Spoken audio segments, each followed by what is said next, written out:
हाँ बेटा, आज हम आपको बताएंगे प्रोनाउन के बारे में।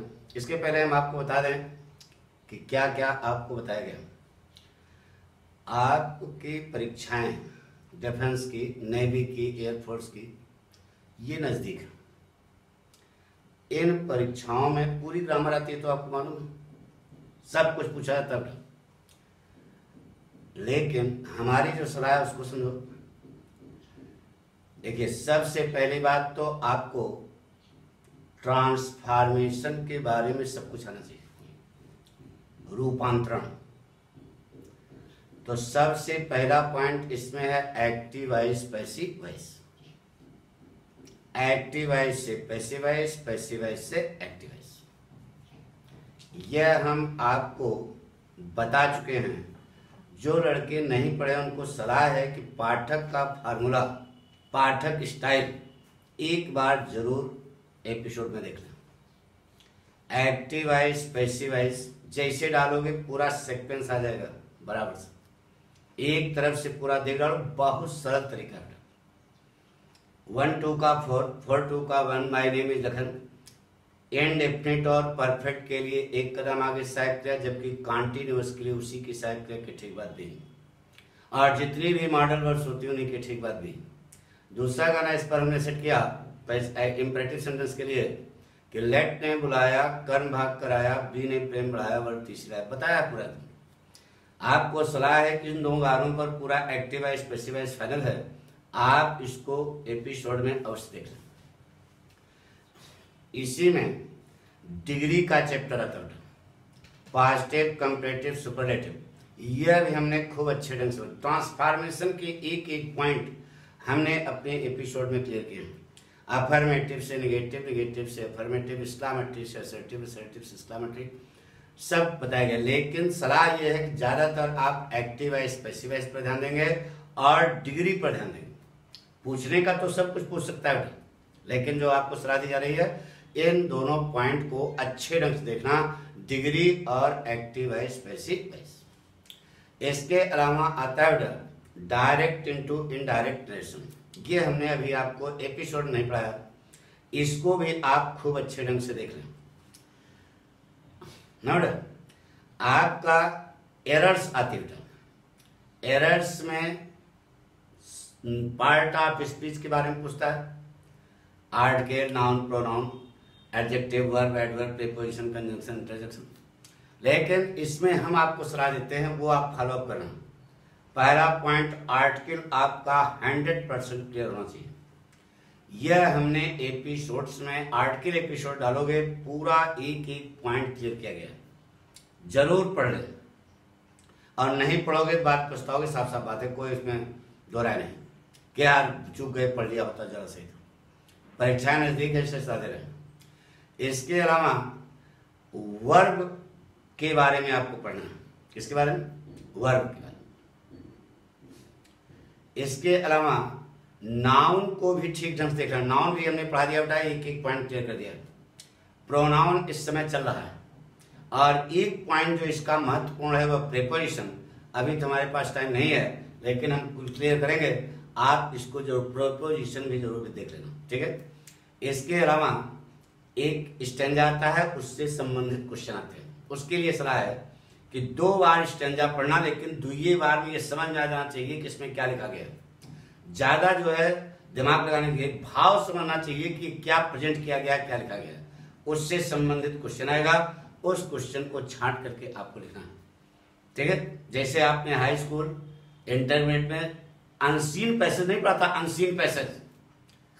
अरे यार, हाई स्कूल में भी आता है और इंटर में भी आता है, अनसीन पैसेज नहीं आता है। उसी प्रकार से उसको पढ़ करके उसी में से आपको क्वेश्चन छांटना होता है, वो आप कर सकते हैं, ठीक है। तो ये हमने बताया आपको होशियारी। अब आगे चलते हैं। प्रोनाउन चल रहा है। प्रोनाउन में हम आपको पर्सनल प्रोनाउन के बारे में पीछे पढ़ा चुके, जरूर देख लेना, नहीं तो अगर बाद में पछताओगे। पर्सनल प्रोनाउन का चार्ट बनाया, उसको क्लियर किया है, वो आप जितने एपिसोड बने हैं सबको अच्छे ढंग से देख लेना। उसी में हमने आपको बताया रिफ्लेक्सिव प्रोनाउन और एम्फेटिक प्रोनाउन। आज हम लोग पढ़ने जा रहे हैं डिस्ट्रीब्यूटिव प्रोनाउन। यहां से पॉइंट आया, समझो इधर, ये फोटो बना लो, फोटो मतलब टोटो, सेम टू सेम बना लिया। अब देखो इसमें क्या लिखा रहा है, each and each, every and every के ठीक बाद यहां जो कर्ता आएगा वह एक वचन का होगा, और यहां आगे जो वर्ब आएगी इच का मतलब एक वचन की क्रिया आएगी। क्या वचन की? एक। अब प्रश्न हुआ क्यों, लड़का जानना चाहता है गुरुजी ऐसा क्यों होता है। अच्छा बताओ बेटा, ईच माने क्या होता है? प्रत्येक। प्रत्येक का मतलब एक एक, एकम एकम प्रत्येकम मतलब एक एक। जब एक हो गया तो यहां बहुवचन आएगा क्या? ए बॉय कहते हो, ए बॉयज कहते हो, बोलो ए बॉय ना। तो उसी रंग से ईच माने जब प्रत्येक हो गया, एवरी माने प्रत्येक हो गया, तो यहां जो कर्ता आएगा वह कब जन का होगा? एक जन का। एकम एकम प्रत्येकम एंड ईच एंड एवरी कर्ता कब जन का आएगा? एक जन का। आगे जो वर्ब आएगी वह भी एक जन की होगी। जैसे एग्जाम्पल देखो बेटा, लिख क्या आया, each boys and each girls ना बेटा, each boys and each girls were dancing on the stage. आगे यह वाक्य था। अब बताइए ईच माने क्या होता है? प्रत्येक। प्रतिधन एक मतलब एक एक। जब एक एक हो गया तो यहां बॉयज होगा क्या? यानी कि यह यस आपको काटना पड़ेगा। एंड ईच गर्ल, सही है। अगर यहां गर्ल्स लिखा होता तो गलत है बेटा। क्यों? प्रत्येक अर्थ हो गया तो यहां पर गर्ल्स नहीं होगा, क्या होगा? गर्ल ही होगा। ठीक है, each boy and each girl were dancing on the stage. लड़के ने कहा सही है, हमने कहा क्यों? उसने कहा कि सर जी एक लड़का और एक लड़की, एक लड़का और एक लड़की कितने हो गए? दो हो गए। दो हो गए तो यहां पर सही है। गुरु जी ने कहा नहीं, यहां वर नहीं होगा, क्या होगा? वाज होगा। क्योंकि नियम बता रहा है एक जिंदगी का। लड़का जानना चाहता है गुरु जी क्यों। गुरु जी के पास कोई रास्ता नहीं, तो यह करने के लिए बेटा यहां तो वाज ही होगा, क्योंकि नियम है। तो नियम किसी इंसान ने बनाया, भगवान ने? इंसान ने बनाना। तो जिस इंसान ने नियम निकाला वही था विद्वान। उसके लेवल तक हमारा दिमाग ले चलो, तब तो समझो कि आपने हमको पढ़ाया, नहीं तो मार मार पिटा। रटने से ज्ञान नहीं होता बेटा, यानी कि समझने से ज्ञान होता है।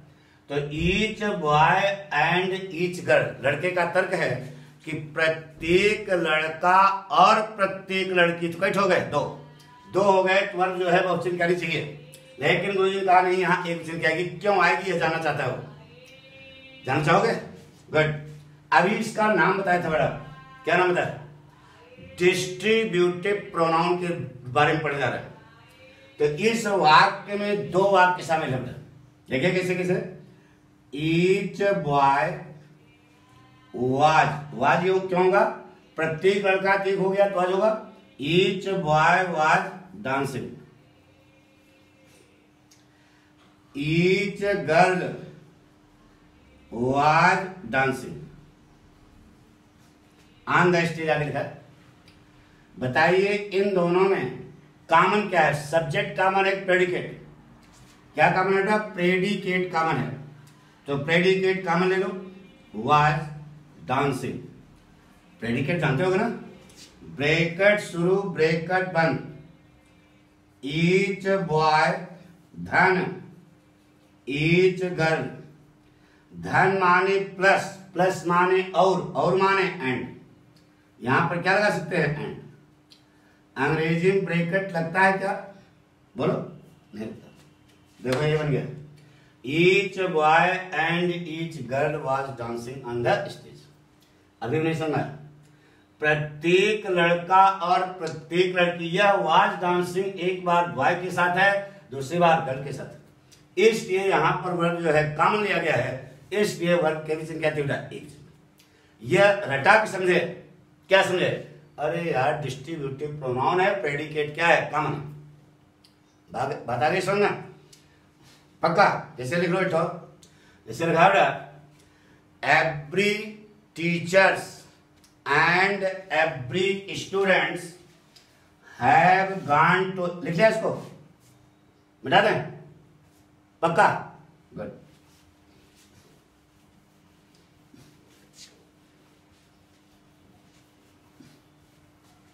जिससे कहा बेटा every teachers and every students have gone to the zoo, यह वाक्य, दिस इज रॉन्ग।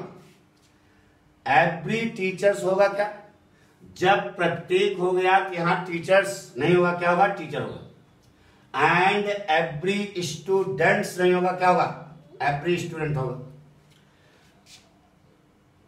एंड से जुड़ा है, लेकिन वर्ब कैसे चिन्ह क्या है, एक चिन्ह, तो हैव सही है कि हैज, यहां पर हैव गलत है, क्या होगा बेटा, हैज।